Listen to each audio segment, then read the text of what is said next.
I'm PLO LUMUMBA from Paradise Gardens in Kiambu County in the Republic of Kenya. The conversation is about the continent of Africa, and today we talk about Libya, this country whose name has changed over the years.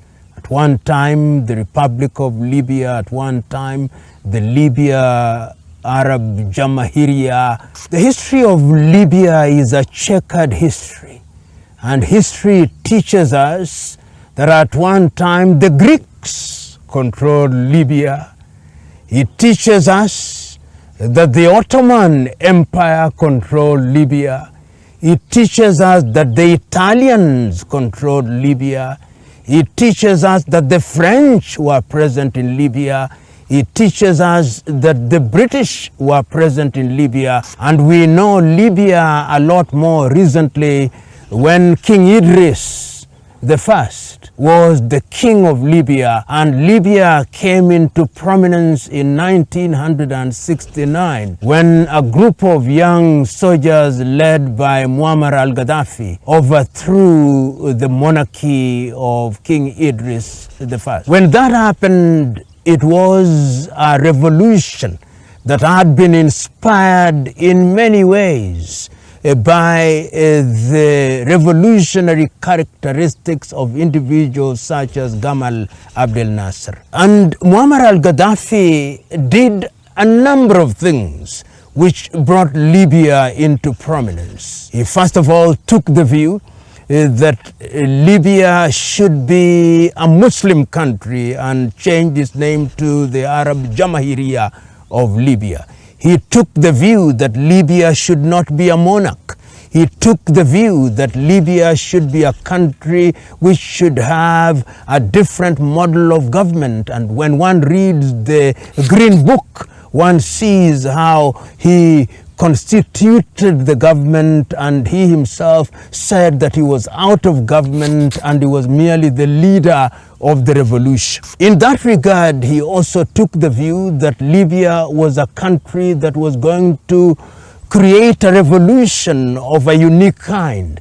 And this revolution demanded, among other things, according to Muammar al-Gaddafi, that Libya must be free economically, socially, culturally, and of course spiritually, to mean religion. And what he did in that regard was to look at the resources of Libya, and oil was the chief resource. And to the administration, to the credit of the administration of Muammar al-Gaddafi, the oil that was produced in Libya after a short while was nationalized and was used to ensure that the Libyan peoples benefited from the dividends that were derived from that oil. He took the view that those resources should be used to improve the quality of people's lives so that housing was improved. He did something that was also very critical in that regard, critical in the sense that he decided to ensure that they would get water from the aquifers in the desert and cause it to be distributed throughout Libya. But there was also an element of expanding the revolution. And when one sees that idea of expansion of the revolution, the very idea of involving Libya in the invasion of Chad. Many of you will remember that Libya was very intimately involved during the Chadian conflict involving Gokuni Wedei and Hissène Habré, and he was seen as being expansionist. He was also an internationalist in that regard, and for this the West did accuse him of being a terrorist, culminating in the bombing of Tripoli in 1986. All these demonstrated a Libya that wanted to be present in the world in a very unique way, in the area of hospitality. Libya used its oil to expand and was involved in different hotels, building construction of hotels in different parts of Africa, and of course was involved in creating an oil company which still goes by the name Oil Libya, in terms of being at the end of not only extraction but also refinement and sale of fuel. And this also catapulted Muammar al-Gaddafi into an orbit which was very unique. That Muammar al-Gaddafi came to be seen not only as a pan-Africanist, but a pan-Arabist in the order of Gamal Abdel Nasser. A pan-Arabist in the order of Gamal Abdel Nasser, and a pan-Africanist in the tradition of the Osagyefo Kwame Nkrumah. And it is always important when we are talking about Libya in this regard that when the Organization of African Unity, which had been created in 1963, was seen to be a toothless bulldog and seen to be a colorless organization, it was in Sirte, in his hometown in Sirte, that the whole idea of creating the African Union came about in the year 1999. And when he mooted the idea, it was picked up and ultimately led to the treaty creating the African Union in 2001, and ultimately the coming into force of the African Union in Durban in South Africa in 2002. So indeed, Muammar al-Gaddafi can be credited as having midwifed the African Union, and with what idea? With the intention of creating an African Union and an Africa that was united. I remember at one time he invited the traditional leaders of African ethnicities in Tripoli, and ultimately they were taken to Sirte, and he started mooting the idea of a single currency. He started mooting the idea of having a single army. He started mooting the idea of having a strong Africa, and in that regard, he started attracting enemies. And those are the enemies that ultimately led to the state of the Libya that we know today. He was accused, perhaps legitimately or otherwise, of having been a dictator and an authoritarian leader who was not doing things that was in the best interest of his country. And these are the Western countries saying this about him. And when the Arab Spring started in Tunisia, Libya was not spared. Libya was not spared, with the consequence that fifth columnists and elements from outside of Libya, those who wanted to see Gaddafi and his regime disappear, were present in the streets of Libya, in the streets of Tripoli, in the streets of Sirte, and ultimately the world saw Muammar al-Gaddafi die, killed by Westerners, killed using forces within Libya. And since that day, Libya has never been the same again. Nostalgically today, Libyans may look to the days when Gaddafi was there, but today we have a Libya which is divided. We have a Libya with one government in Tripoli. We have a Libya with another government in Sirte. We have a Libya with many armed factions.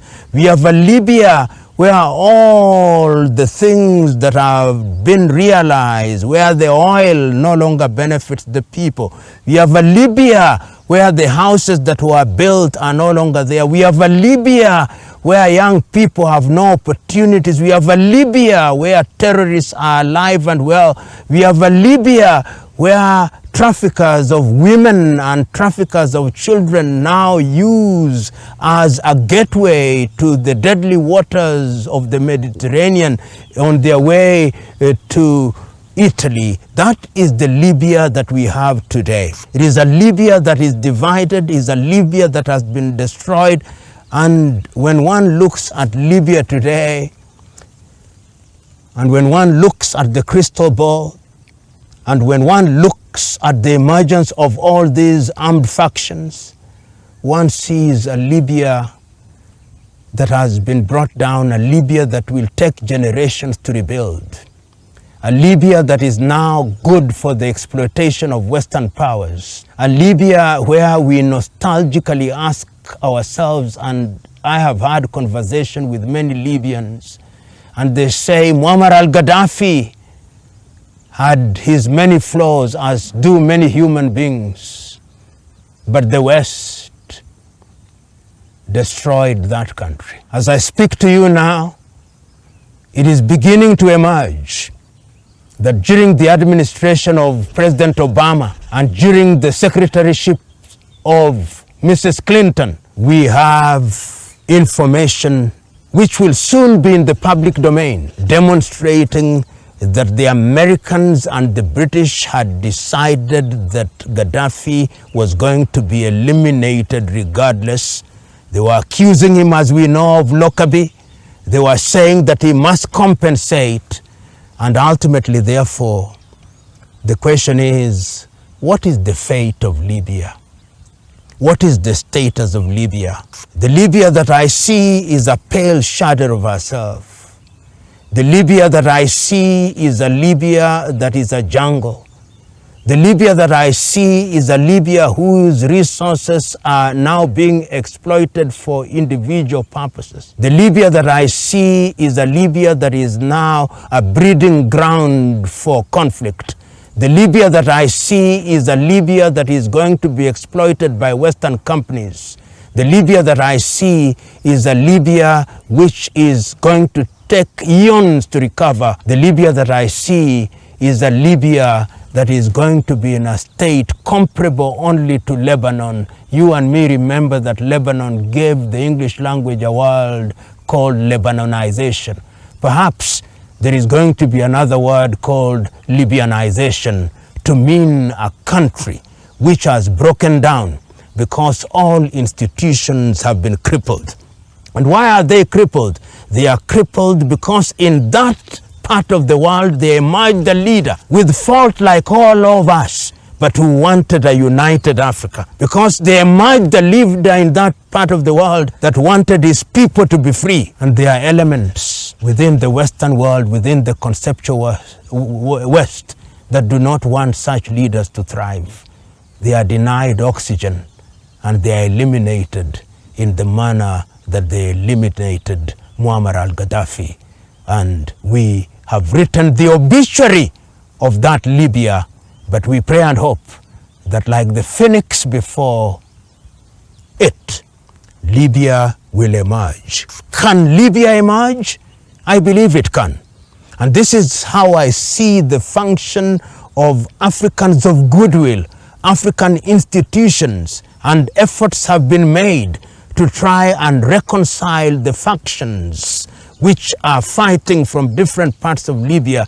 I hope and pray that it is going to be the case that Africa, when Africa talks about silencing the guns, one of the targeted areas is going to be Libya, and through the institutions of African leaders of goodwill, the factions will be brought together and Libya will be renewed so that her resources once again are available not only for her, but for the people of Africa. It can be done, it must be done, and I believe the Libyans themselves, working with their African brethren and their Arab brethren, can cause it to happen.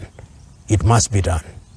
Libya, you are down now, but I believe you will be up again. The conversation about the continent of Africa must continue and will continue, but let us say our goodbyes, knowing as we do that we will meet again to continue the conversation. Goodbye. See you again.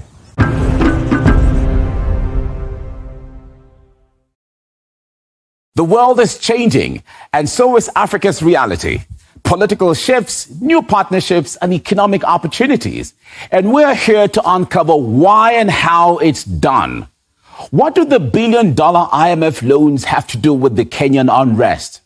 Are US and French troops actually withdrawing from African states after years of presence?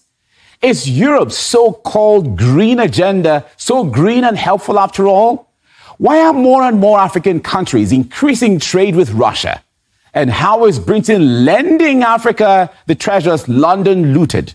Now, from colonial legacies and security to the future of African democracies, we break down the key challenges ahead and analyze the solutions. While the world is watching Africa, tune in with us and question more with RT International on Maisha TV Kenya.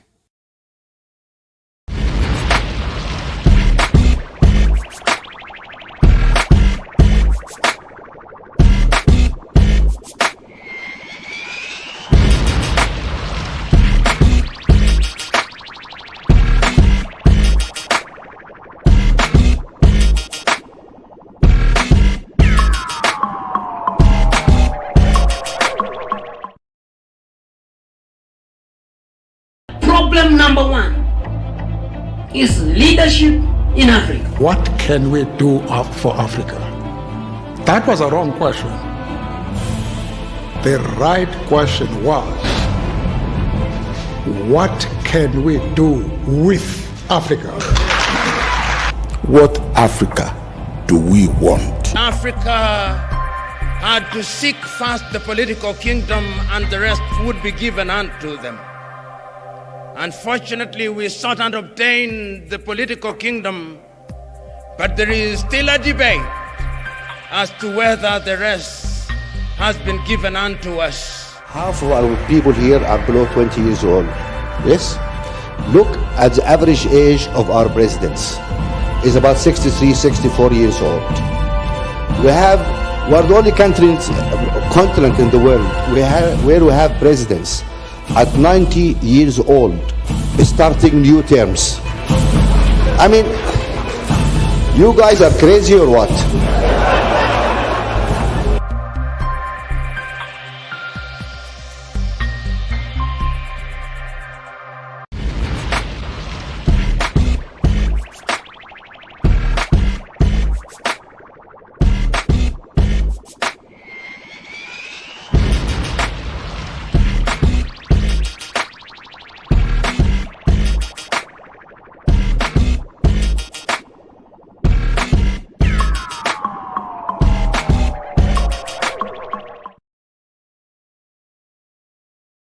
Ladies and gentlemen, this is Mushabi Jr. on your screen, bringing to you a program called Maisha Talk.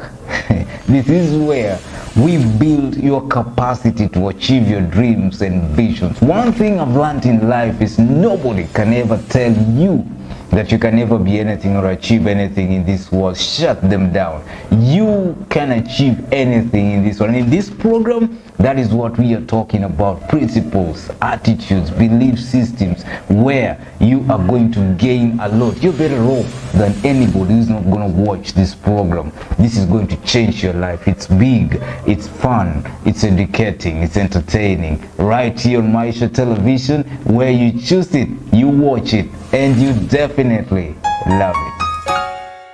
This keeps me going on those days when I feel like giving up. Fire.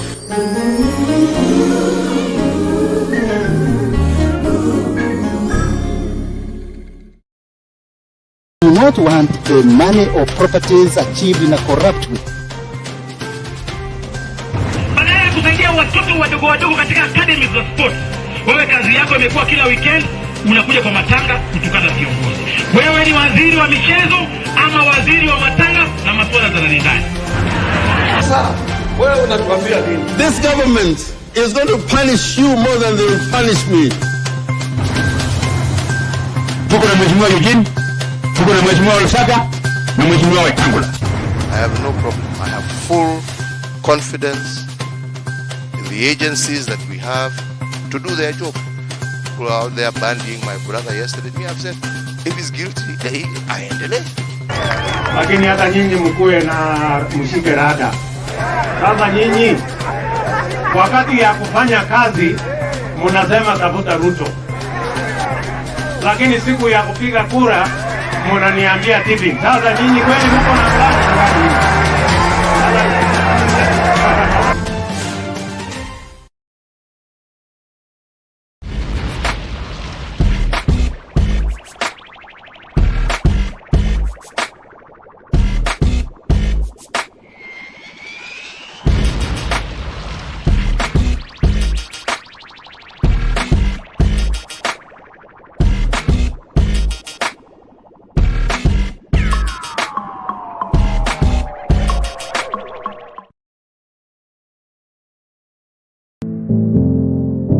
We invite you to like Maisha TV Kenya on all our online media platforms. Facebook at Maisha TV Kenya, Twitter at Maisha TV Kenya, Instagram at Maisha TV Kenya. Maisha TV now invites you to send your feedback or complain because we listen to you. You can now reach us on all our media platforms on Maisha TV Just send your messages to our social media platforms, call or text us on 0746 999 841 or send us an email to info@maishatv.co.ke. We care. We shall respond to your feedback or complaints within 14 days. Also, keep a copy of messages sent to us. We listen to you because you listen and you watch us. Maisha TV. Choose it, watch it, and love it.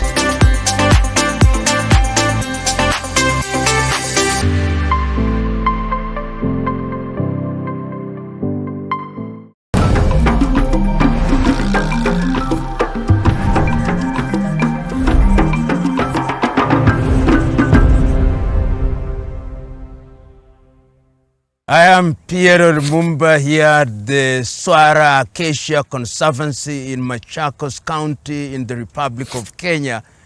And we are talking about something that is of great significance to the continent of Africa, the state of deforestation and the unraveling, some say, or the lowering to mean that the Sahara Desert is moving down south. And we want to ask ourselves what impact it has from an economic standpoint. In order to appreciate that, it is important to look at the continent of Africa and look at some of the climatic zones. This is a continent that is as diverse can be. You have the massive Sahara Desert up in the north. You have the Namib Desert south. You also have semi-arid parts of the continent of Africa in the Horn, to include parts of Kenya, Somalia, to include parts even of Ethiopia a little. And the continent has dry savanna land, but the continent also has lush forests. If you go to the Democratic Republic of Congo, which is now described as the lungs of the world, is the biggest rainforest after the Amazon, and you see the big rivers. If you look at the rivers across the continent of Africa, you leave the Nile and you go to the Congo, which has one of the largest volumes of water anywhere in the world. You go to the rivers, the Senegal, the Gambia, and when you come to the eastern part, you have the Nile, and you have the little ones, the Galana, and you have many rivers, including the Limpopo down south, and many lakes. The lake which the Europeans call Victoria, and in Uganda is called Narubai, and of course in Kenya is called Lolwe, and in Rwanda is called Nyanza, is one of the biggest lakes. If you go to the lakes in Uganda, there are numerous lakes, and in Tanzania there are numerous lakes. In the western part, of course, we are where I've already talked about the rivers, but the Volta is a big river there, the Niger is a big river there, and of course the Chad. But the question is, these rivers that we are talking about, these water bodies that we are talking about, knowing as we do that they are the lifeblood of the economies of many African countries, what is happening to them and what is bringing about all these things? One of them is deforestation. You know, there was a time when many African countries, not that those times are behind us, assumed that you could destroy your forest for farming purposes without consequence. We now know that if you don't take care of your forest, then you are going to suffer. We know that because we have seen Nigeria suffering because of deforestation. We have seen Kenya suffer because of deforestation. We have seen many other countries suffer because of deforestation, because when there is deforestation, a number of things happen. It affects the rainfall pattern. It affects the soil, with the consequence that you have a lot of floods in different areas. And these are some of the things that Africa has been looking at, particularly when we get into the arena of timber harvesting or lumbering without control. I know for a fact, for example, in the Democratic Republic of Congo, there are a lot of individuals and companies that are engaged in indiscriminate logging. And that was beginning to affect the Congo Basin in a very fundamental manner. And many governments were also engaged in the exercise of reforestation. But the reforestation was not using indigenous trees, which have the ability to hold the soil. This was tried in the Savannah region, in the Sahel region.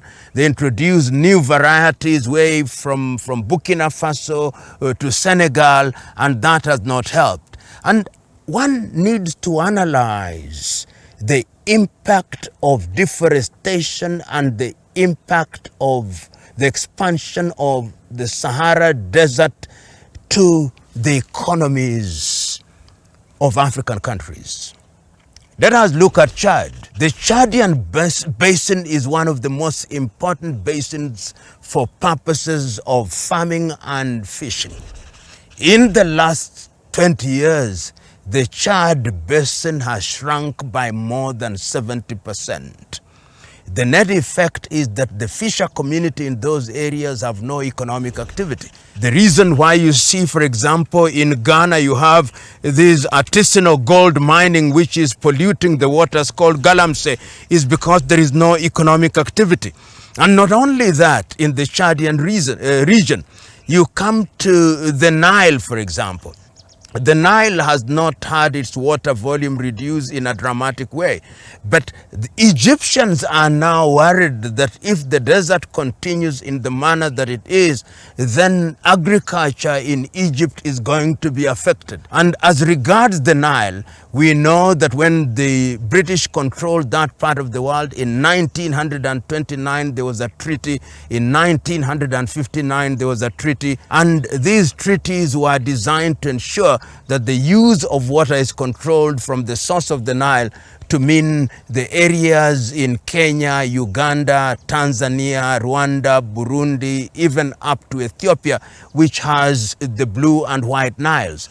And we now know that in fact, because the Ethiopians have decided to build the Grand Ethiopian Renaissance Dam, the Egyptians are actually threatening. At one time, it was thought that there would be a war because of the waters. In other words, we are saying that because of the continued expansion of the desert and deforestation, the groundwater is being affected. And once groundwater is being affected, then the economic viability of some of these areas is compromised. We begin to see that even generation of hydroelectricity, which could be used for industrialization, is beginning to suffer. The Volta is such a dam in Ghana that now begins to suffer because of deforestation and because of the Sahara that is creeping downwards. The Kainji Dam in Nigeria is also suffering because of that. In the Democratic Republic of Congo, the Grand Inga has not suffered because the forest is still lush and has not been affected in a very dramatic way. But if you come down south and you come to the Kariba, in the year 2024, the Kariba dried out almost 80%. What is normally referred to as the Victoria Falls, or what is known in the local language as the Mosi-Otunya Falls, the smoke that thunders, was no longer thundering. And people are wondering what it is that is happening. But when you look at it very keenly, you see that the manner in which we have dealt with our forests, the indiscriminate manner in which we are cutting down trees in order to convert land into agricultural land, we are not only losing the forest, but we are also losing the soil. And we are not only losing the soil, we are also losing the water. And that, in my view, is something that is going to affect African countries in a very major way.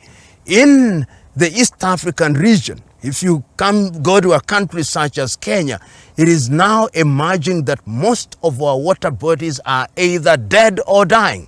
They are dead or dying because the wetlands have been converted into agricultural land, or the wetlands have been converted into construction sites, the net effect is that we are depleting the aquifers, and it is affecting the quality of land, and it is affecting economic activities. In the month of October, for example, in the year 2024, the countries of the Nile Basin sat and agreed that they would renegotiate some of the agreements that are in place with a view to ensuring that the waters of the Nile are used in a manner that is proper, because they are transboundary and therefore ought to be used carefully. But that is easier said than done, because in regard to the Nile waters, the Egyptians and the Sudanese have refused to sign into the framework agreement, which then begs the question, what is the economic impact of the Sahara? What is the economic impact of deforestation? Number one, water. Water is going to become a major problem in the continent of Africa in the not too distant future, simply because the quality of water is being undermined, and where people depend on groundwater, the groundwater is being depleted on a daily basis, and that has major health and economic implications. Number two, agriculture. When we are losing our soil cover, it means that the quality of soil is suffering. And it is not lost on me that in the year 2024, there was a heads of states and governments meeting in Nairobi, Kenya, at which they were discussing the question of soil quality and the impact it has in terms of agriculture, in terms of nutrition, and in terms of our ability to feed ourselves. I am saying this because as we speak now, Africa imports almost 70% of her food. We import fish from China. We import eggs from Romania. We import chicken from Brazil. We are importing chicken feed. And all these, when you look at them, are directly traceable to the impact that the expansion of the deserts have had. If you go to countries such as Botswana, where you have the Namib Desert, or you go to countries such as Namibia, you will begin to see how this is also affecting the livestock industry. People lose livestock in the millions, with the consequence that people's economic circumstances are undermined in a very dramatic way. And when that happens, the economy has major implication in terms of the health. The people no longer have good nutrition. The people no longer have the ability to be resilient. And of course, when that happens and economic opportunities are reduced, then it also has security implications. And it has never been lost on me that when you look at the countries where you have the Sahara, or countries where you have lost all these, the levels of violence are very high, because it is easy to recruit young men, and these days even young women, to participate in anti-social activities and in insurgencies, because they have no economic activity. So as we look forward, it is important that Africa asks herself, what are we going to do to ensure that the desertification does not continue in the manner that it is? What are we going to do to ensure that we reforest, or afforestation is given its pride of place, so that we don't lose the soil cover? What are we going to do that we clean water and ensure that the aquifers are charged?